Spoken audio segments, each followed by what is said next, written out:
Start us off with. Yeah, after the final game of the decade in Illinois basketball and the last non-conference game of this season, did some positive things. I was really excited about our carryover from things that we'd worked on in practice, especially on the offensive end. There was a great attention to detail. We shared the ball, 22 assists. We knew North Carolina A&T was extremely athletic, extremely fast. They were one of the top teams in the country in shot blocks, in blocking shots and steals. Very pleased with the fact we only had one turnover in the first half. And then I thought that defensively we did enough of the right things. They had guys step up and make 3 threes that hadn't made one all year. Those things happen, but very pleased with our offensive performance. And now it's 18 games that are all grinds. Every one of them's a smash mouth. It's like you're in a boxing match when you play in the Big Ten, and we've obviously seen 2 of those games already, and there's a different atmosphere. There's a different feel about those games. Michigan State has been they've been the best of the best. They've been the best in this league for some time. Tom's been there 25 years. Their culture is very well established. They're a team that's like a bunch of pit bulls trying to rip a tire apart. They just keep coming, and they're aggressive, and they do what they do extremely well. They're one of the elite transition teams, not just in our conference but in the country.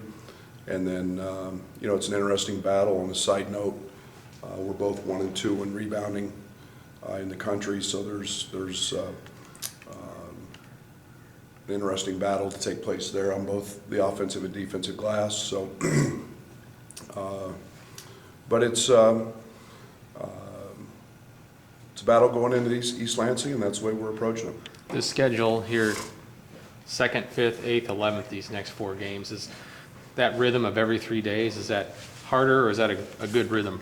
It's league play. Yeah. I mean, you getting an opportunity where it's a great time to do it when you're not in school. Kids aren't missing class. Kids aren't having academic obligations to deal with. So, it's practice and preparation for games, and you can spend as much time on those things as you need to prepare. So, yeah, it's a good time for that. Into year 3 of the early Big Ten games, followed by a few non-conference games. You still like this idea of having 2 Big Ten games right smack dab in the middle of non-conference play? Yes and no. Yes and no. I understand it. It's a great opportunity to show off our league in a time where there's really a dead lull. You get teams that transition, so to speak, at semester. Sometimes they add a player, they lose a player. We've had that in our league. So the team you see early may be a lot better or a lot worse when you see them late, if you see them again. So that part of it can be a little bit of a luck of the draw.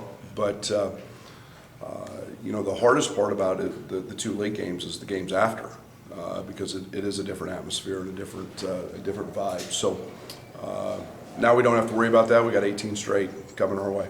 You mentioned Sunday that you like what you saw at Kipper, obviously Sunday, that he's earning the minutes that he's getting, that he got on Sunday. What are some of the things recently that you liked out of what you got out of him? Consistency. His consistent effort has been great, and that's stemmed from practice.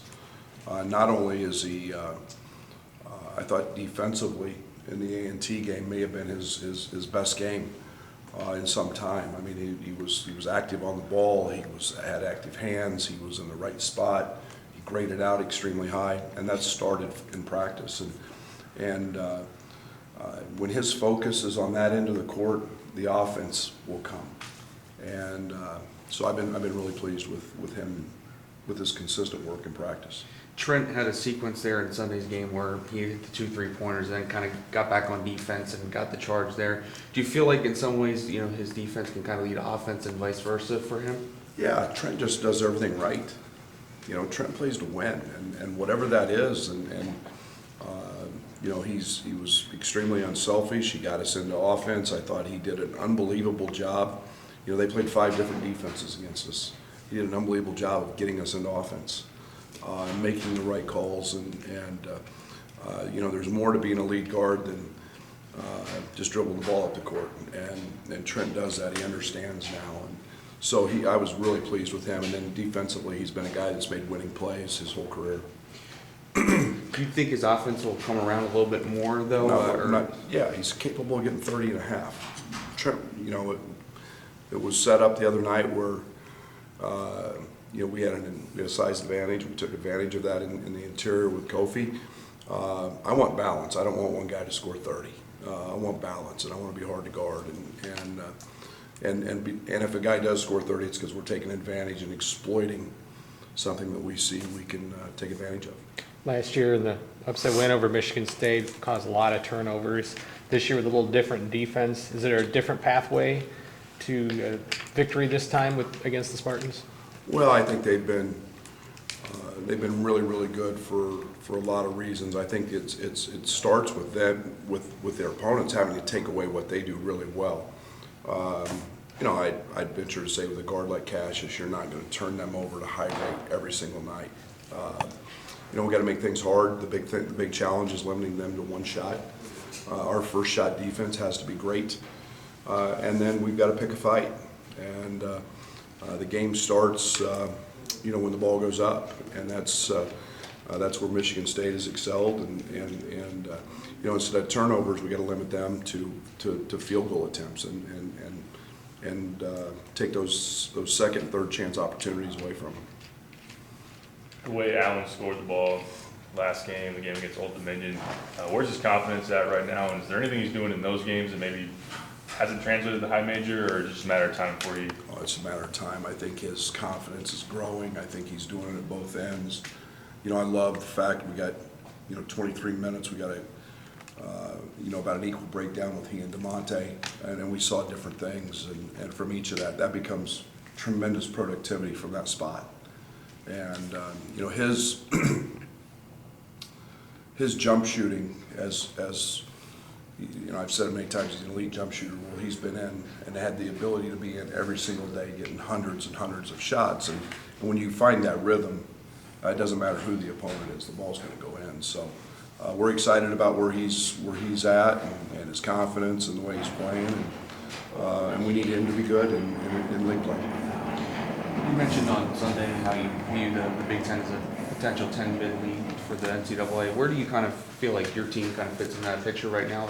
I know early in the season, but I've seen 2 teams. I have no idea. I'll be honest, and I don't watch other teams play on TV. I see enough when I watch 5 or 6 games of film for every opponent. I think that you look at the net, you look at synergy, you look at different things that are out there, and you kind of get an idea of where they're at. But you're gonna. Last year we played Nebraska early, and I said they were one of the best teams in the country, and it's such a long season. So to speak on that would be totally out of place at this point in time. I apologize if the answer is no. Do you go back, when you put a scout together for Michigan State, do you go back and look at last year's game at all? I know it's a different personnel, you're playing a little different defense, but can you pick some stuff out of that? Yeah, absolutely. I mean, we look for tendencies. We've gone back and watched into their season. We watched some of their NCAA tournament run. I watched a little bit of what opposing teams in the NCAA tournament did against them. So, you're always looking for a possession or two or something that may work that you can steal, and you look for tendencies that we saw last year. as a whole, Brad, what's this next 2.5 months mean for your program? It's one game at a time. I mean, it's the Big Ten. It's the best league in the country. I don't look at it like that. I think it's about just getting better every day. We're a young basketball team that I want to continue to grow and get better. Big picture stuff is stuff I evaluate at the end of the year. If I spent time thinking about all of that stuff, I wouldn't think about Michigan State or whoever we have in the next game after that. So, you know, I love where we're at. I love our recruiting class. You know, Curbelo was just named MVP again in the beach ball, and you know, I feel great about the job our guys are doing recruiting. And you got a player in Kofi who's been, I don't know, Derek, 5-time freshman of the week. You see the development of the young guys and Allen, and you're excited about your young guys. We're excited about the guys sitting out, what we see in them every day. So, yeah, I couldn't be any more excited about the future. Talked in the offseason how important it is to go on the road and get wins. How do you feel about that, and are you confident in the way you played at Maryland? Is this team's ready to do that? Yeah, we should have won the game at Maryland. Should have won the game, and you're one of the best teams in the country. And anytime that you can go pick a fight on somebody else's backyard and have an opportunity to win, and those are exciting things to have happen. Now we've got to find a way to win it, and Michigan State's always been able to do that at a high level, and we took a step against Maryland and had an opportunity, and we've got to continue to do that every night. It's the Big Ten. Michigan State's no different than anybody else. They're hard places to play, and winning on the road will be the difference between, you know, the top and the bottom this year. Thanks, guys. Thank you. Good luck.